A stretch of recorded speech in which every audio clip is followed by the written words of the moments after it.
Hello मित्रांनो, तुमच्या Marathi Dick चॅनलवर स्वागत आहे। मी तुम्हाला मराठी डिक चॅनलवर रोज नवीन इंग्रजी शब्द शिकवणार। तर चला समय नष्ट न करता आजच्या व्हिडिओमध्ये शिकूया इंग्रजी शब्द। सोरायसिस। सोरायसिसचा मराठीत अर्थ अंगावर लाल चट्टे, डाग येणारा जुनाट रोग। अंगावर तांबटे चट्टे येणारा एक त्वचा रोग होत आहे। सोरायसिसला आपण वाक्यात प्रयोग करून बघूया। पहिला वाक्य आहे she is suffering from psoriasis। दूसरा वाक्य आहे he has got psoriasis on knees and elbows। तीसरा वाक्य आहे a scaly patch is formed on the skin by psoriasis।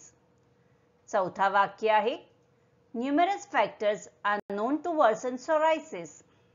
Friends, व्हिडिओला लाईक, शेअर आणि कमेंट करायला विसरू नका आणि चॅनलला सबस्क्राइब करा। Thank you.